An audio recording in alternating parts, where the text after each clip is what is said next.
네, 안녕하십니까. 오늘은 9월 24일 토요일, 연중제 25주간 토요일입니다. 오늘 독서는 코엘렛 마지막 장, 코엘렛 11장, 11장 마지막 부분입니다. 코엘렛 11장, 코엘렛 11장.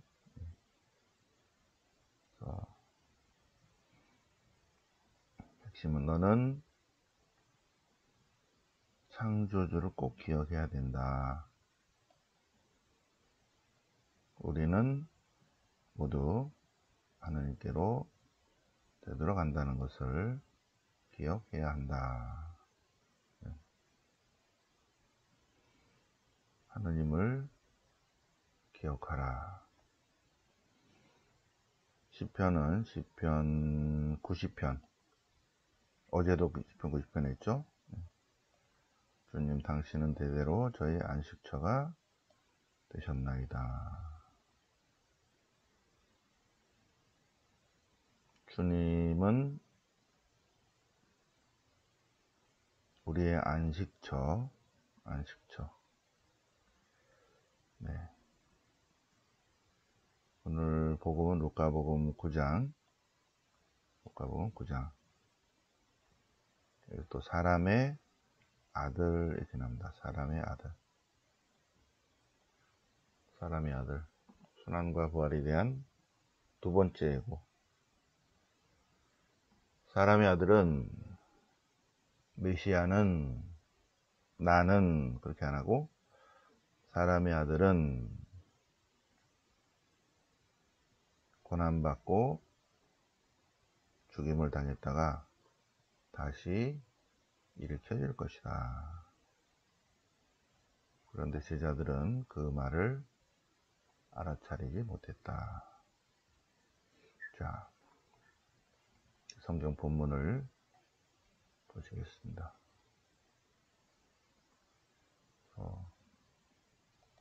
코엘렛 마지막 장 11장 보시겠습니다. 맨 마지막 11장 12장이 이제 마지막 장인데, 젊음을 즐겨라. 젊은이야, 내 젊은 시절에 즐기고 젊은 날에 너의 마음이 너를 기쁘게 하도록 하여라.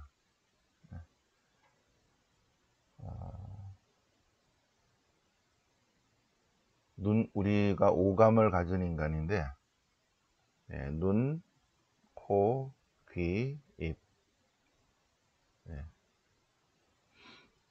다음에 촉각. 그래서 인간이 좋은 것을 바라보고, 맛있는 것을 먹고, 좋은 음악을 듣고, 좋은 경치를 바라보고, 좋은 작품을, 그림도 바라보고, 그러면서 몸과 마음과 영혼이 기쁘고 즐거운 상태에 있어야 된다. 그것이 영성적으로 풍요로워진다고 저는 생각합니다. 영적 풍요로움이 물론 궁극적으로는 말씀 안에 머무를 때 예수님과의 만남으로 인해서 변화되지만, 오감을 가진 인간은 하느님께서 온 세상 존재 사물 안에 당신을 숨겨 놓으셨는데, 우리가 그것을 발견하고 찾고 알아보고 그러면서 우리가 점점 하느님을 닮아가는 거죠. 하느님께로 나아가는 것입니다. 젊은 시절에 즐긴 게 아니라 지금도 우리가 즐거움을 찾아가야 돼요. 우리의 몸과 마음과 영혼이 기쁨 쪽으로, 행복 쪽으로 나아가야 할 것입니다. 자, 그래서 마음이, 또 눈이, 귀가 또는 혀가 이끄는 대로 하느님께로 나아가야 된다. 코엘렛의 저자는 그래도 조건을 붙였죠. 다만 이 모든 것에 대해서 하느님께서 심판하실 것을 알아차려야 한다. 알아차려야 한다. 근심과 걱정을, 고통을 내려놔야 된다. 맨 마지막 장. 네. 주님을 기억해야 된다. 내 창조주 하느님을 기억하라. 너의 마우스가 어디 갔어? 이렇게 와야지. 다시 이렇게. 네, 여기 있다. 너의 창조주 하느님을 기억하라. 해와 빛, 달과 별들이 어두워지고 비온 뒤 구름이 다시 몰려오기 전에 그분을 기억해야 된다. 인간은 자기의 영원한 집으로 돌아가야만 한다. 인간은 자기가 왔던 곳으로 되돌아가야 한다.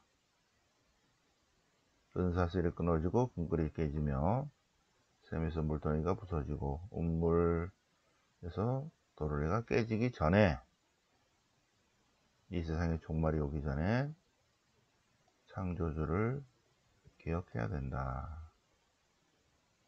먼지는 전에 있던 흙으로 돌아가고 목숨은 그것을 주신 하느님께로 되돌아간다. 우리가 하느님으로부터 수음을 받았는데, 목숨은 다시 하느님께로 되돌아간다. 하느님과 연결되지 않은 모든 것들은 다 허무다. 다 허무다. 하느님과 연결되지 않은 모든 것은 다 텅 빈, 그리고 하느님과 연결되지 않은 인간은 텅 빈 자기로, 허무로 남는다. 맨 마지막 발문을 보면 코엘렛은 말을 전하는 사람, 해설자는 현인이었을 뿐만 아니라 끊임없이 백성들에게 지혜로움을 가르치려고 노력했고 많은 잠언을 지어냈고 사람들의 마음에 드는 말들을 찾으려고 노력했고 진리의 말을 바르게 기록하였다.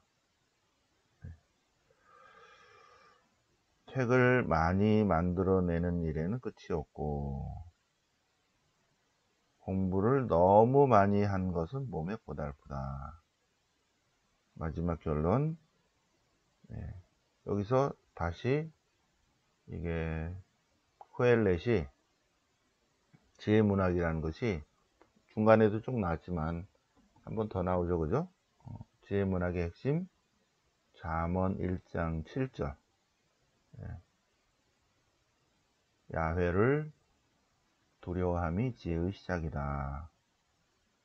또 나오죠? 하느님을 경외하고 야훼를 두려워하고 두려워함이 지혜의 시작이다. 그분의 계명을 지켜라. 그것이야말로 인간이 해야 할 일이다. 또 하나, 하느님께서는 모든 것에 대해서 인간의 모든 생각과 말과 행동을 나중에 심판하신다. 이런 것을 꼭 기억해야 한다. 코엘렛의 맨 마지막, 코엘렛을 최종적으로 정리한 스승님의 말씀을 정리한 최종 편집자가 끝에 붙이는 말입니다. 발문. 자, 시편 90편 제4편집입니다. 시편 4학원의 제90편. 어제도 했었죠. 파란색 부분이 거의 똑같아요. 주님은 대대로 저희에게 안식처가 되었습니다. 산들이 생기기 전에 땅이며 누리가 나기도 전에 영원에서 영원까지 주님은 하느님이십니다. 주님께서 인간을 돌아가라 하면 먼지로 돌아갑니다. 정녕 인간의 청년은 인간의 천년은 주님께는 반나절 같고 한밤의 한때와 같습니다. 주님께서 인간을 썰어내시면 인간은 사라져가는 풀과 같습니다. 아침에 돋아났다가 사라지고 저녁에는 시들어 말라버립니다. 인간의 횟수는 70년, 근력이 좋아봐야 80년. 그때는 그런 거죠. 지금은 120년입니다. 그 가운데 대부분이 다 고생과 고통이다. 주님 저희의 날수 셀 줄을 알려주소서. 그러면 저희가 슬기를 얻으리이다. 저희를 누리신 그 날수만큼 저희가 불행을 겪었던 그 횟수만큼 기쁘게 해주소서. 저희 손이 하는 일을 잘되게 해주십시오. 인생은 덧없이 지나갑니다. 하느님과 연결되지 않은 모든 것들은 다 허무입니다. 네. 자, 오늘 복음 루카복음 9장. 월요일은 욥기를 좀 해야 되기 때문에 9장 전체를 다시 한번 보시겠습니다. 예수님께서 12제자를 보내시면서 하시는 말씀, 특히 루카복음은 더 강조하고 있습니다. 12제자를 보내시면서 가벼운 몸가짐, 홀가분한 마음가짐, 짐이 많으면 정신이 분산된다. 따라서 복음 선포의 길을 떠날 때에는 아무것도 가져가지 마라. 빈손으로 가라, 빈손으로. 지팡이도 여행 보따리도 빵도 돈도 여벌의 옷도 지니지 마라. 복음 선포자는, 주님의 참 제자는 주님을 전하기 위해서 길을 나선 사람은 가벼운 몸가짐, 홀가분한 마음가짐, 몸과 마음과 자세가 그래야 한다는 것입니다. 네. 자, 예수님께서 5,000명을 먹이십니다. 5,000명을 먹이실 때 예수님께서 말씀하십니다. 너희가 그들에게 먹을 것을 주라. 저희가 빵 5개밖에 없는데요. 근데 남자만 5,000명입니다.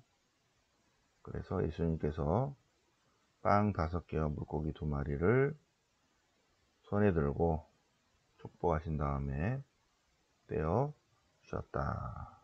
그래서 5,000명이 모두 배불리 먹었다. 남자만 5,000명 배불리 먹었다. 그리고 예수님께서 사람들이 나를 누구라고 하던데요. 그러면 너희들은, 제자들은 나를 누구라고 하느냐. 그러자 선생님은 하느님의 아들 그리스도이십니다. 신앙 고백을 하니까 순환과 부활에 대한 첫 번째 예고를 하십니다. 그러면서 제자 교육을 하셔요. 어떻게 주님을 따라야 하는가. 따라야 한다고 생각만 하지 말고 누구든지 그리스도를 따르려는 원의를 가져야 된다. 그러려면 버릴 건 버리고, 그리고 질 거는 지고, 십자가를 지고, 생각만 하지 말고 구체적으로 따라야 한다. 자, 예수님께서 기도하실 때 부활 후의 모습을 미리 보여주십니다. 그 얼굴 모습이 변화되셨다. 주님의 거룩한 변모입니다. 예수님께서 타볼산에 오르셔서 예수님께서 타볼산에 오르시고 기도하시는데 제자들에게, 베드로와 야고보와 요한 그들에게만 영광스러운 변모를 보이셨습니다. 자, 그리고 순환과 부활에 대한 두 번째 예고가 오늘 복음입니다. 사람의 아들은 다니엘서 7장 13절 사람의 아들 오시기로 된 메시아는 사람들의 손에 넘겨지고 고난받고 그 다음에 죽으시고 묻히시고 그러나 사흘 만에 다시 일으켜질 것이다. 그러나 제자들은 그 말을 알아차리지 못했다. 그리고 묻는 것조차 두려워했다. 순환과 부활에 대한 첫 번째 예고, 다음에 제자교육, 두 번째 예고, 다음에 제자교육입니다. 누가 가장 큰 사람이냐? 예수님께서 자기를 낮추는 사람이야말로 이 세상에서 가장 큰 사람이고 하늘나라에서도 가장 큰 사람이다. 자기를 낮추는 가난과 겸손의 삶을 사는 사람이야말로 여기서도 큰 사람, 하늘나라에서도 위대한 사람이다 하십니다. 네. 오늘 월요일은 욥기를 좀 보도록 하고요. 오늘은 여기까지 어릴 것까지 같이 한번 봤습니다. 자, 오늘 연중제 25주간 토요일을 맞아서 코엘렛 마지막 장 정리를 했고 또 복음 다음 주 거까지 미리 묵상을 했습니다. 월요일은 욥기를 같이 또 묵상하시겠습니다. 영광이 성부와 성자와 성령께 처음과 지지 항상 영원히 아멘. 성부와 성자와 성령 이름으로 아멘.